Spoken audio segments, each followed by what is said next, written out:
Eukaryotes में nucleosome DNA packaging की बुनियादी साख्ती इकाई है। एक न्यूक्लियोसोम की साख्त डीएनए के टुकड़े पर मुश्तमिल होती है जो 8 हिस्टोन प्रोटीन के गिर्द लिपटा हुआ होता है और गोल दानों के गिर्द लिपटे हुए धागे की तरह नज़र आता है। हिस्टोन बुनियादी प्रोटीन्स हैं जो कि डीएनए पैकेजिंग में मदद करती हैं।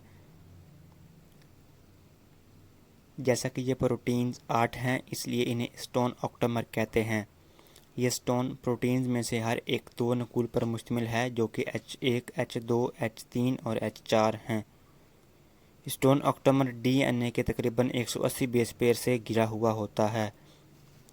लिंकर डीएनए के साहिलों से बुनियादी ज़रात जुड़े हुए होते हैं जो कि 80 बेस पेयर लंबे होते हैं। गैर कसीफ न्यूक्लियोसोम धागे के ऊपर जुड़े हुए मोतियों की मानद नज़र आते हैं।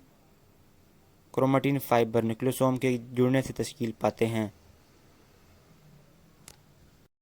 क्रोमैटिन डीएनए और प्रोटीन्स का बना हुआ होता है और थोड़ी मकदार में आरएनए भी मौजूद होता है। क्रोमैटिन की पहली इकाई न्यूक्लियोसोम है और न्यूक्लियोसोम मज़ीद मिलकर क्रोमैटिन फाइबर बना देते हैं। क्रोमैटिन फाइबर कसीफ होकर और लिपट कर क्रोमोसोम बना देते हैं। जब डीएनए खुलता है तो हिस्टोन ऑक्टामर के गिर्द लिपट जाता है और न्यूक्लियोसोम बना देता है। इसके बाद न्यूक्लियोसोम कसीफ होकर क्रोमैटिन फाइबर बना देते हैं। क्रोमैटिन की 2 किस्म पाई जाती हैं, हेटेरोक्रोमैटिन और यूकैरियोमैटिन।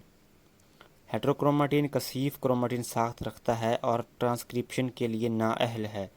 यूकैरियोमैटिन की साख्त ढीली होती है और ट्रांसक्रिप्शन में मदद करता है।